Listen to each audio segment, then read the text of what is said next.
Hello everyone, welcome back to the channel. ITR filing अब सभी के लिए कंपलसरी कर दी गई है और आज के वीडियो में हमने ऐसी 12 कंडीशंस को इंक्लूड किया है जिसमें कि आपके लिए आईटीआर फाइलिंग करना कंपलसरी है और इन केस आप आईटीआर फाइल नहीं करते हैं तो आपको आ सकता है इनकम टैक्स की तरफ से नोटिस। चलिए देखते हैं कि किन लोगों के लिए आईटीआर फाइल करना कंपलसरी है। तो यहाँ पर हमने आईटीआर फाइलिंग को 2 कैटेगरीज में डिवाइड किया है। एक जहाँ पर कि आपको पर्सनल बेनिफिट होता है, मतलब अगर आप आईटीआर फाइल करेंगे तो वो पर्सनली आपके लिए बेनिफिशियल है, और दूसरा है मैंडेटरी फाइलिंग जिसमें कि गवर्नमेंट ने आपके लिए ये कंपलसरी किया हुआ है कि अगर आपने अपनी आईटीआर फाइल नहीं की तो आपको नोटिस आ सकता है या फिर इनकम हाइड करने के लिए आपको पेनल्टीज भी लगाई जा सकती हैं। तो सबसे पहले हम यहाँ पर बात करेंगे पर्सनल बेनिफिट्स की कि आईटीआर फाइल करने से आपको पर्सनली क्या बेनिफिट होता है। इसमें डिपार्टमेंट का कोई बेनिफिट नहीं है, ये सिर्फ आपके लिए बेनिफिट के लिए है। सबसे पहला लोन और वीजा।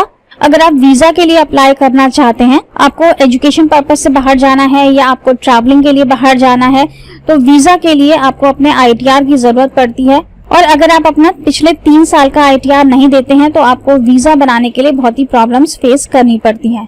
तो यहाँ पर आपको पर्सनल बेनिफिट है, अगर आप कहीं बाहर जाना चाहते हैं तो वीजा अप्लाई करने के लिए आप अपना आईटीआर जरूर फाइल करिए।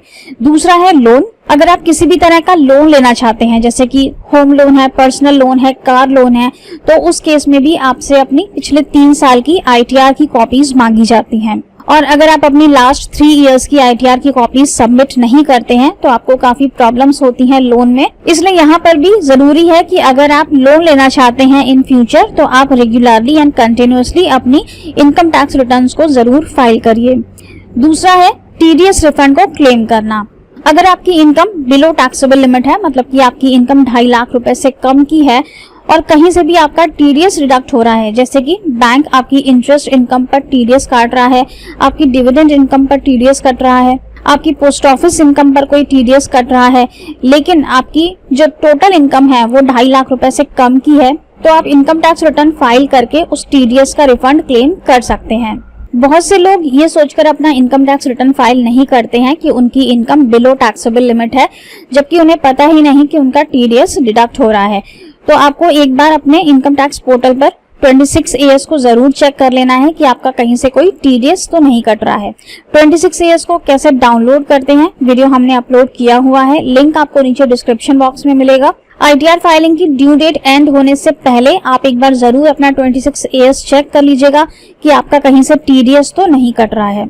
आईटीआर फाइलिंग की ड्यू डेट है 31 जुलाई। चलिए ये तो बात हो गई पर्सनल बेनिफिट्स की कि आईटीआर फाइलिंग से हमें कौन से पर्सनल बेनिफिट्स होते हैं। अब बात करते हैं मैंडेटरी फाइलिंग की, जहां पर कि गवर्नमेंट ने आपके लिए कंपलसरी किया हुआ है कि आपको आईटीआर फाइल करनी ही है और आप फाइल नहीं करेंगे तो आपको इनकम टैक्स नोटिस आ सकता है। इसमें सबसे पहला आता है if your gross total income exceeds the basic exemption limit. अगर आप individual below 60 years of age हैं तो ये लिमिट आपके लिए 2.5 लाख रुपए की है। अगर आपकी टोटल इनकम 2.5 लाख रुपए से ऊपर जा रही है तो आपके लिए आईटीआर फाइल करना मैंडेटरी है। यहाँ पर एक और इम्पोर्टेंट पॉइंट है, बहुत से लोगों को ये लगता है कि अगर उनकी टोटल इनकम 5 लाख रुपए तक है तो उनके लिए आईटीआर फाइल करना जरूरी नहीं है, लेकिन अगर आपकी इनकम 5 लाख रुपए तक है तो आपको सेक्शन 87A में रिबेट मिलता है और आपका टैक्स निल हो जाता है। लेकिन अगर आपकी इनकम 2.5 लाख रुपए से एक्सीड कर रही है तो आपके लिए आईटीआर फाइल करना मैंडेटरी है। इसके बाद बात करते हैं सीनियर सिटीजन्स की। सीनियर सिटीजन्स के केस में ये लिमिट 3 लाख रुपए की है। अगर आपकी टोटल इनकम 3 लाख रुपए के ऊपर जा रही है तो आपके लिए आईटीआर फाइल करना मैंडेटरी है। और in case of super senior citizens, अगर आपकी इनकम 5 लाख रुपए के ऊपर है तो आपके लिए आईटीआर फाइल करना मैंडेटरी है। सुपर सीनियर सिटीजन्स की इनकम अगर 5 लाख रुपए से नीचे है तो ये उनकी चॉइस पर है कि वो आईटीआर फाइल करें या नहीं। अगर कहीं से टीडीएस डिडक्ट हो रहा है तो जरूर फाइल करें जिससे कि वो टीडीएस का रिफंड क्लेम कर सके। नेक्स्ट है, अगर आपका इलेक्ट्रिसिटी बिल 1 लाख रुपए से ज्यादा का आया है ड्यूरिंग द प्रीवियस ईयर, चाहे एक बिल आया हो और चाहे पूरे साल भर में टोटल बिल 1 लाख रुपए से ज्यादा का आया हो, तब भी आपके लिए इनकम टैक्स रिटर्न फाइल करना मैंडेटरी है। इसके बाद बात करते हैं फॉरेन ट्रैवल की। अगर आपने ड्यूरिंग द प्रीवियस ईयर अगर ड्यूरिंग द प्रीवियस ईयर आपने फॉरेन में ट्रैवल किया जहां पर कि आपका एक्सपेंस 2 लाख रुपए से ज्यादा का हुआ है, या फिर आपने किसी और की ट्रैवलिंग के लिए यहाँ पर खर्चा किया है, आपके फ्रेंड ने ट्रैवल किया, आपकी वाइफ ने ट्रैवल किया या आपके चिल्ड्रन ने ट्रैवल किया, अगर आपने किसी और की ट्रैवलिंग पर भी खर्चा किया है और ये एक्सपेंस आपका 2 लाख रुपए से एक्सीड कर रहा है, तब भी आपके लिए अपना इनकम टैक्स रिटर्न फाइल करना मैंडेटरी है, भले ही आपकी इनकम 2.5 लाख रुपए से कम की हो, यानी कि बेसिक एग्जेम्पशन लिमिट के नीचे आती हो। इसके बाद है आपके 1 करोड़ या उससे ज्यादा का अमाउंट अपने करंट अकाउंट में जमा करवाया हो, 1 और मोर करंट अकाउंट विद बैंक और कोऑपरेटिव बैंक, एक करंट अकाउंट में करवाया हो या एक से ज्यादा करंट अकाउंट में करवाया हो, सबका टोटल किसी बैंक में या फिर कोऑपरेटिव बैंक में। ड्यूरिंग द प्रीवियस ईयर अगर आपने अपने करंट अकाउंट में 1 करोड़ रुपए से ज्यादा का पैसा जमा करवाया, तब भी आपके लिए ITR फाइलिंग कंपल्सरी है। इसके बाद है income from foreign countries, holding assets in foreign countries और having signing authority in foreign country. अगर आपको फॉरेन कंट्री से कोई इनकम हो रही है, आपने फॉरेन कंट्री में कोई असेट्स होल्ड किए हुए हैं, या फिर आप किसी कंपनी में किसी फॉरेन कंट्री के अंदर साइनिंग अथॉरिटी है, तब भी आपके लिए ITR फाइलिंग मैंडेटरी है। और इस केस में आपको ITR 2 फाइल करना होता है, क्योंकि आप अपनी फॉरेन कंट्रीज की जो भी होल्डिंग्स हैं वो शो करते हैं।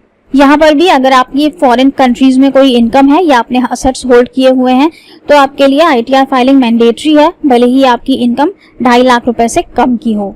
इसके बाद है टोटल TDS और TCS exceeds 25,000 in previous year. अगर पिछले साल में आपका एग्रीगेट अमाउंट TDS का या फिर TCS का 25,000 रुपए से ज्यादा का है, तब भी आपके लिए ITR फाइल करना मैंडेटरी है।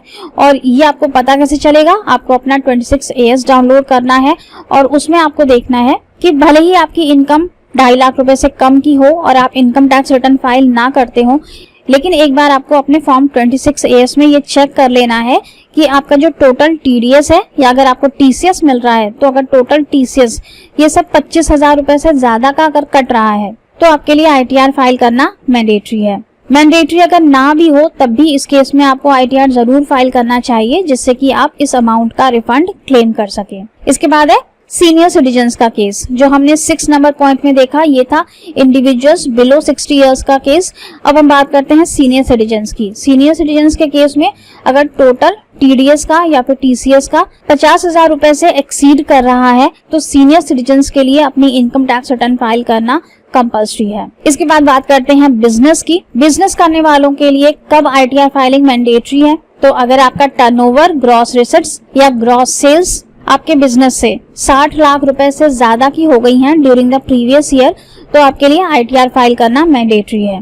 इसके बाद है ग्रॉस रिसीट्स फ्रॉम प्रोफेशन। अगर आप किसी प्रोफेशन में हैं, जैसे कि आप एडवोकेट हैं, डॉक्टर हैं, आर्किटेक्ट हैं, इंजीनियर हैं, और आपकी gross receipts during the previous year 10 lakh रुपए से ज्यादा की हो रही हैं, तो आपके लिए ITR फाइल करना मैंडेटरी है।